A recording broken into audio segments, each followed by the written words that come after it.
Hello दोस्तों, dictation start होगी 3 second बाद। स्टार्ट।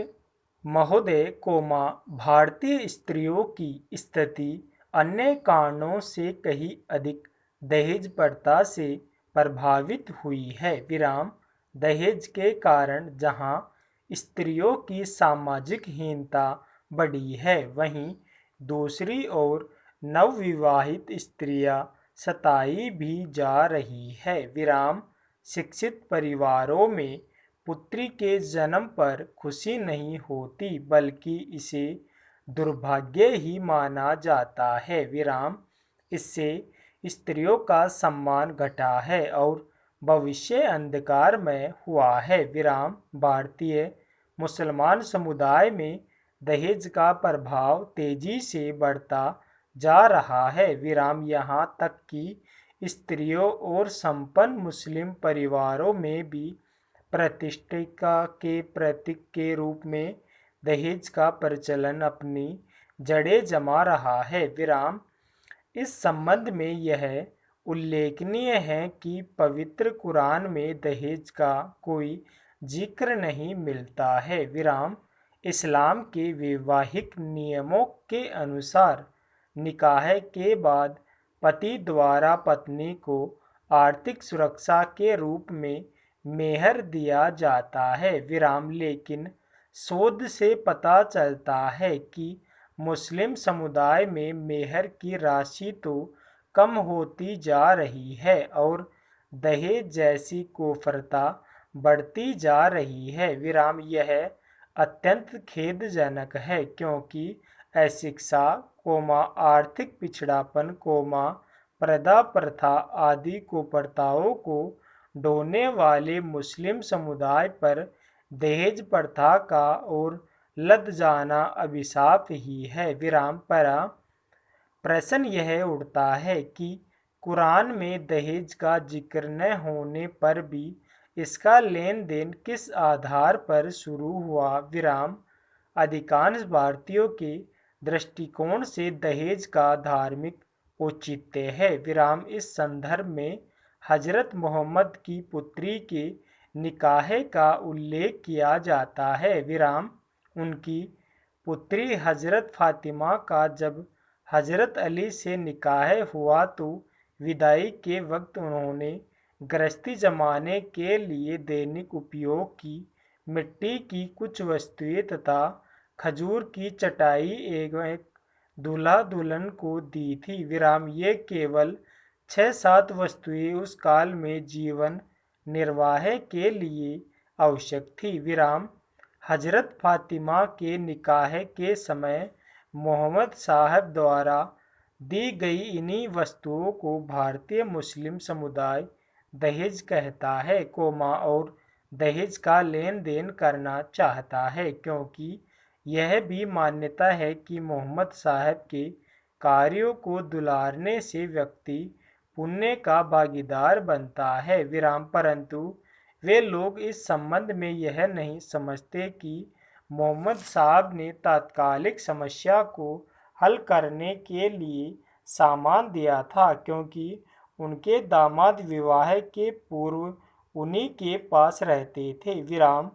अलग घर बसाने के लिए उनके पास कुछ भी नहीं था। विराम।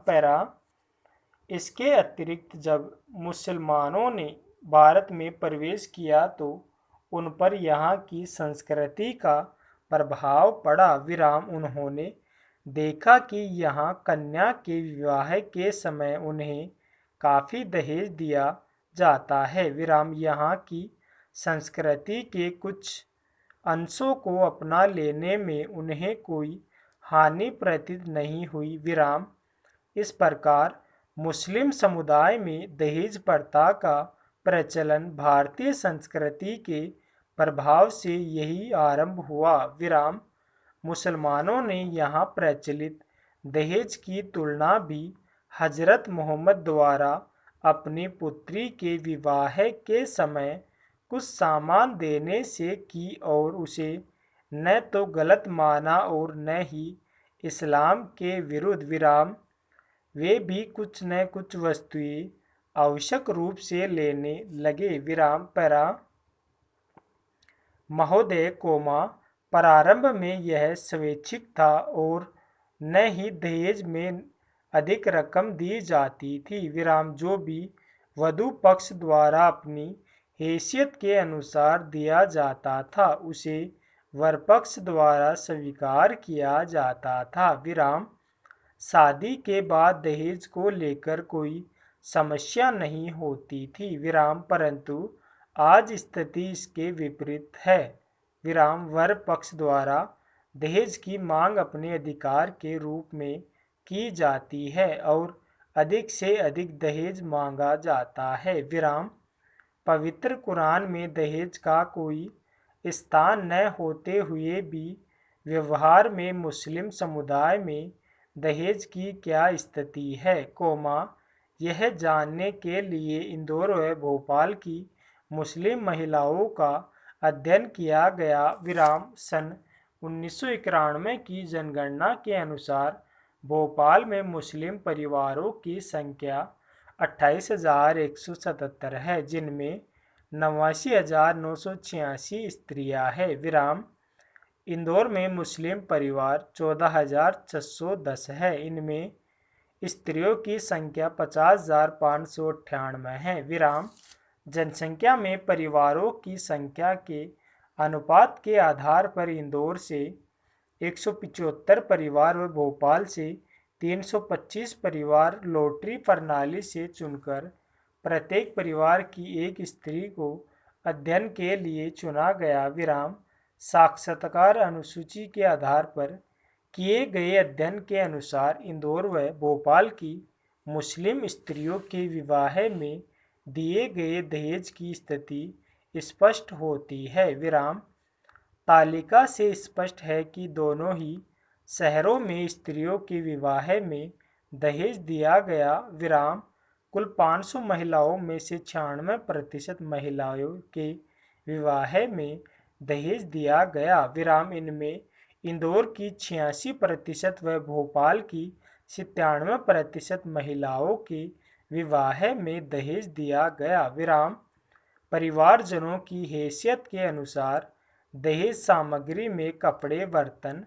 जेवर आदि दिए गए। विराम पैरा कुल 500 महिलाओं में 3% महिलाओं के विवाह में दहेज नहीं दिया गया। विराम इनमें इंदौर की 1% महिलाएं और भोपाल की 2% महिलाएं हैं। विराम इन्होंने परिवारजनों की मर्जी के खिलाफ कानून पद्धति से विवाह किया है। विराम इसी कारण उनके विवाह में दहेज नहीं दिया गया। विराम इस संबंध में सर्वाधिक महत्वपूर्ण तथ्य यह है कि क्या दहेज के कारण स्त्रियों को प्रताड़ित किया जा रहा है। विराम निम्न आंकड़े इसी संबंध में हैं। विराम आंकड़ों से स्पष्ट है कि कुल 500 महिलाओं में 2% महिलाओं को दहेज के कारण ससुराल में परेशानी उठानी पड़ी। विराम इनमें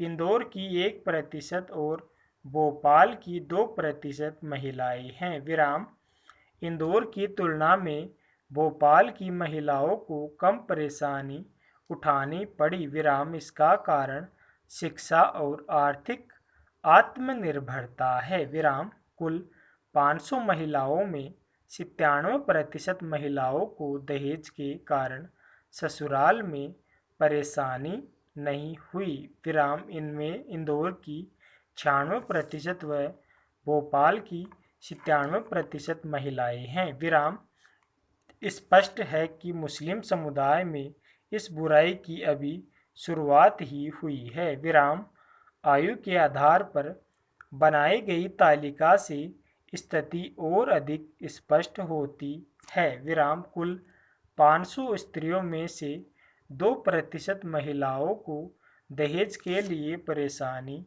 उठानी पड़ी। विराम इनमें इंदौर की 1% महिलाएं व भोपाल की 2% महिलाएं हैं। विराम नेपाल में शिक्षा और आत्मनिर्भरता का प्रतिशत अधिक होने से यह परेशानी कम है। स्टॉप।